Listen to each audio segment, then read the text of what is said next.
Varghese மூலன்ஸ் pictures மற்றும் try colour films வழங்கும் மாதவன் நடித்த GDN வெற்றி நடை போடுகிறது.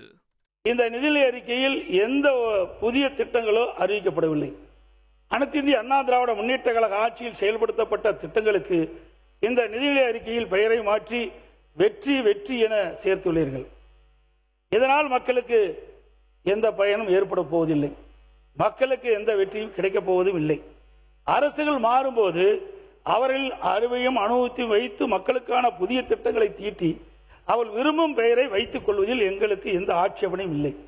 ஆனால் ஒரு அரசு கொண்டு வந்து அந்த திட்டத்திற்கு புதிதாக அரசு வந்த பிறகு அந்த பெயரை மாற்றி அறிவிப்பதில் மக்களுக்கு குழப்பம்தான் ஏற்படும்.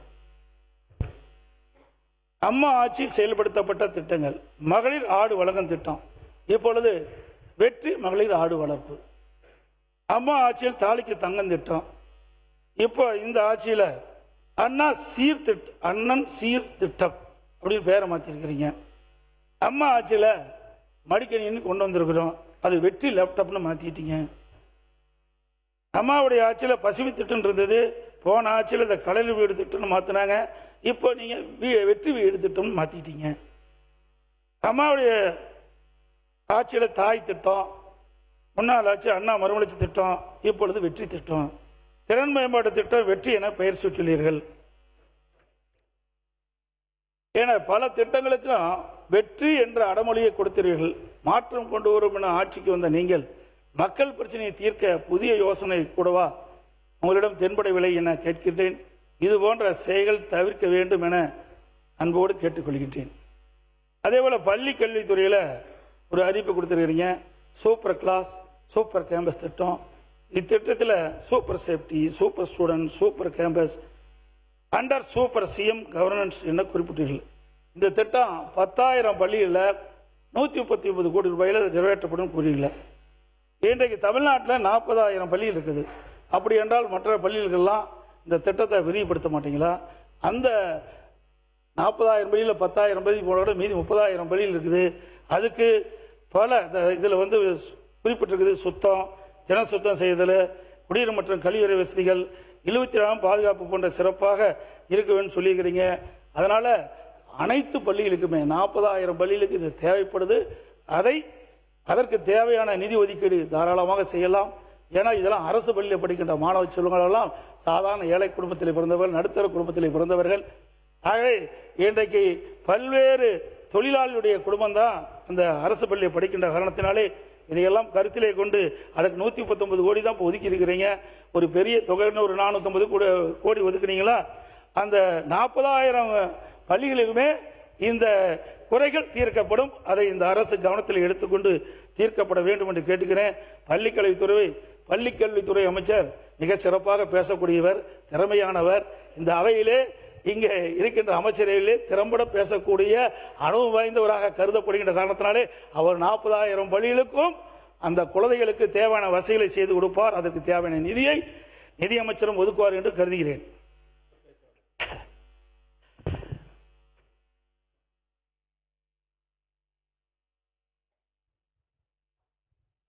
அதாவது மாண்பு முதலமைச்சர் அவர்கள் தேர்தல் பிரச்சாரத்தின் போது அப்பொழுது இருந்த முதலமைச்சரை பார்த்து மத்திய அரசுக்கு பல்வேறு பிரச்சனைகள் கொடுத்து திட்டங்கள் குறித்தும் கடிதம் எழுதினால் போதுமா என்று கேட்குறீங்க. அதே பாணி தான் இப்பொழுதும் இந்த அரசாங்கம் கடைபிடிக்கிறது. ஆகவே கடிதம் எழுதினால் மட்டும் மத்திய அரசாங்கம் இந்த திட்டத்தை கொடுத்துடாது. அதற்குண்டான தீர்வை காண்பதற்கான முயற்சியும் எடுக்க வேண்டும் என்ற நேரத்தில் கேட்டுக்கிறேன். இன்னொன்று, பேசாமலே செயல்படுவது என்பது வரவேற்கத்தக்கதான். சில நேரத்தில் பேசினா தான் தீர்வு கிடைக்கும்.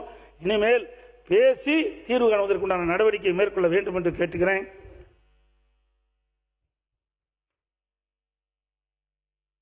இளைஞர் நலன் வேலைவாய்ப்பு, இன்றைய அளவில் கிராமப்புறங்களில் ஆயிரக்கணக்கான படித்த இளைஞர்கள் வேலைவாய்ப்பின்றி இருக்கிறாங்க. இவர்களுக்கு உரிய வேலைவாய்ப்புகள் உருவாக்கி தருவது அரசின் தலையாய கடமை. ஏன்னா நான்லாம் கிராமத்திலிருந்து வந்தவன். ஆகவே கிராமப்புறத்தில் இருக்கின்ற மாணவர்களும் அதிக அளவிலே படித்திருக்கின்றார்கள். அதிக கல்விக்கூடங்கள் திறந்த காரணத்தினாலே உயர்கல்வி படித்த இளைஞர்கள் அதிகமாக இருக்கின்ற காரணத்திலே அந்த கிராமப்புறத்தில் இருக்கிற இளைஞர்களுக்கும் வேலைவாய்ப்பு உருவாக்கின்ற வகையிலே இந்த தொழில்கள் எல்லாம் அமைத்துக் கொடுக்க வேண்டும். இந்த நிதிநிலை அறிக்கையில் 24,000 இளைஞர்களுக்கு செயற்கை நுண்ணறிவு AI திறன் பெற பயிற்சி அளிக்கப்படும் குறிப்பிட்டீங்க. ஆனால் கிராமப்புறத்தில் 90% படித்த இளைஞர்கள் கணினித்துறை தவிர பிற துறைகள் பட்டம் பெற்றவர்கள். எனவே அவர்களுக்கு உரியவாறு உரிய திறன் பயிற்சி வழங்கி அவர்களுக்கான வேலைவாய்ப்பை கிராமப்புறங்களை குறிப்பாக ஏற்படுத்தி தந்தால்தான் தமிழ்நாடு எதிர்கொண்டு வரும் ஒரு பெரிய சமூக பொருளாதார நோக்கத்தை சரி செய்ய முடியும். இதற்கான முயற்சிகள் இந்த வரவு செலவு திட்டத்தின் மூலம் முன்னெடுப்பதாக தெரியவில்லை. இவர்கள் தொழில் முனைவோராகவும் கிராமப்புற தொழில் மற்றும் விவசாயம், உணவு பதப்படுத்தல் போன்ற தொழில்களை ஊக்குவித்து சிறப்பான உதவிகள் அளிக்க நடவடிக்கை எடுக்க வேண்டும் என்று கேட்டுக்கொள்கின்றேன்.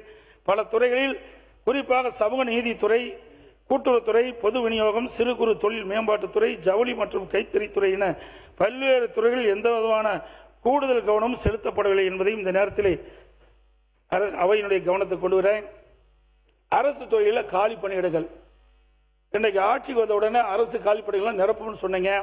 ஆனால் அரசு துறையில் அரசு அலுவலர்கள் மட்டும் 3.2 லட்சம் பூஜ்ஜியம் பணியிடம் காலியா இருக்குது. ஆசிரியர் வந்து 3.50 லட்சம் காலியா இருக்குது. 3 லட்சம், அதாவது அரசு அலுவலர்கள் 3,20,000 பேர், ஆசிரியர்கள் 3,50,000 பேர். சுகாதாரத்துறையில் சுமார் 1 லட்சம் பேர், அதில் மருத்துவர்கள், செவிலியர்கள் மற்றும் மருத்துவ பணியாளர்கள்.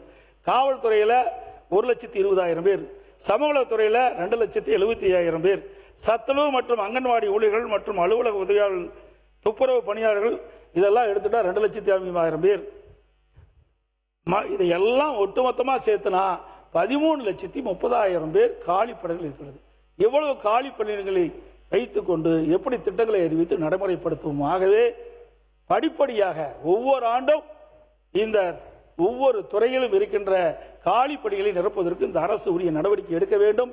இந்த ஆண்டு நான் குறிப்பிட்ட இந்த துறையிலெல்லாம் எவ்வளவு காலி பணிகள் குறிப்பிட்டிருக்கிறேன். இதையெல்லாம் நம்முடைய அரசு ஊழியர்கள் சங்கத்திலிருந்து பெறப்பட்ட தகவல்கள். ஆகவே இந்த அரசு காலி பணிகளை நிரப்பப்பட்டால்தான் இவர்கள் போடுகின்ற திட்டம் நிறைவேற்றப்படும். அது மட்டும் இல்ல, இன்றைக்கு திட்டங்கள் போடுவது மட்டும் இல்ல, அந்த திட்டங்களை நிறைவேற்றுகின்ற பொறுப்பிலே இருக்கின்றவர்கள் அரசு பணியாளர்கள் என்பதையும் உணர்ந்து இந்த காலி பணிகளை நிரப்புவதற்குண்டான நடவடிக்கை மேற்கொள்ளப்பட வேண்டும். ஏன்னா நீங்க உடைய தேர்தல் அறிக்கையில் குறிப்பிட்டிருக்கிறீங்க, ஆட்சிக்கு வந்த உடனே படிப்படியாக இந்த காலிப்பணி நிரப்பப்படும் சொல்லி ஒரே நேரத்தில் இவ்வளவு காலிப்பணிகள் நிரப்ப முடியாது. இருந்தாலும் இந்த துறையுடைய முக்கியத்தை கருதி படிப்படியாக இந்த காலி பணிகளை நிரப்ப வேண்டும் என்று அரசுடைய கவனத்தை கொண்டு வரேன். அரசு பொதுத்துறை நிறுவனங்கள், போக்குவரத்து கழகங்கள், மின்சாரத்துறை, வீட்டு வசதி வாரியம் போன்ற 77 பொதுத்துறை நிறுவனங்களில் சுமார் 1.5 லட்சத்திற்கு மேல் காலி பணிகள் உள்ளன என்று ஊழியர் சங்கம் தெரிவிக்கின்றன. ஆகவே இதெல்லாம் முக்கியமானது. போக்குவரத்து கழகத்தெல்லாம் முக்கியமான பணியாளர் இருந்தால் தான் அந்த பேருந்தெல்லாம் இயக்க முடியும். அதே மாதிரி வீட்டு வசதி வாரியம், மின்சாரத்துறை எல்லாம் அடிக்கடி மின்தடை ஏற்பட்டு சொன்னால் அதுக்கு போதிய ஆட்கள் நியமிக்கப்பட வேண்டும். அதோட புதிய மின் இணைப்பு கொடுப்பதற்கு தேவையான ஆட்கள் தேவை. ஆக 77 பொதுத்துறைகளிலும் சுமார் 1.5 லட்சம் காலி பணிகள் இருக்கின்றன. அதை விரைவாக நிரப்பிட இந்த அரசு நடவடிக்கை எடுக்கப்பட வேண்டும் என்று இந்த நேரத்தில் கேட்டுக்கிறேன். ஒவ்வொரு ஆண்டும் ஓய்வு பெறுவோருடைய எண்ணிக்கை சுமார் 5 முதல் 7%. அதாவது அரசு துறையில் 70,000 பேர் பணிகள் ஓய்வு பெறுகின்றனர். அதே போல தமிழ்நாடு அரசின் பொதுத்துறை நிறுவனங்கள் ஆயிரக்கணக்கான ஓய்வு பெற இருக்கின்றார்கள். ஒவ்வொரு வருஷமும் ஓய்வு பெறுகின்ற நிலை இருக்கின்றது. ஏற்கனவே எல்லா துறையிலும் சேர்ந்து 13,30,000 பேர் பணியிடம் காலியா இருக்குது. அதோட ஒவ்வொரு ஆண்டும் சுமார் 7% இன்றைக்கு அரசு ஊழியர்கள் ஓய்வு பெறுகின்ற பொழுது இன்னும் காலி பணிகள் அதிகமாகிவிடும். ஆகவே உடனடியாக அரசு தேவையை கருதி காலி பணிகள் நிரப்புவதற்குண்டான நடவடிக்கை எடுக்க வேண்டும் என்று இந்த நேரத்தில் கேட்டுக்கொள்கிறேன். அதே போல இந்த அரசின் நிதிநிலை அறிக்கையில் தேர்வாணைய அட்டவணை வெளியிட்டு அதன்படி காலி பணிகள் நிரப்பப்படும் என்று தெரிவிக்கப்பட்டுள்ளது. ஆனால் தேர்வாணையத்தின் மூலம் இத்தனை லட்சம் பேரை உடனடியாக கூப்பிட்டு அவர்களுக்கு தேர்வு வச்சு இன்டர்வியூ வச்சு எடுக்கிறதுலாம் கால அளவு பத்தாது. விரைந்து செயல்பட்டால் தான் இவ்வளவு காலி பணிகள் நிரப்பப்படும் என்பதை இந்த நேரத்தில் தெரிவித்துக்கிறேன். வர்கீஸ் மூலன்ஸ் பிக்சர்ஸ் மற்றும் ட்ரை கலர் பிலிம்ஸ் வழங்கும் மாதவன் நடித்த GDN வெற்றி நடை போடுகிறது.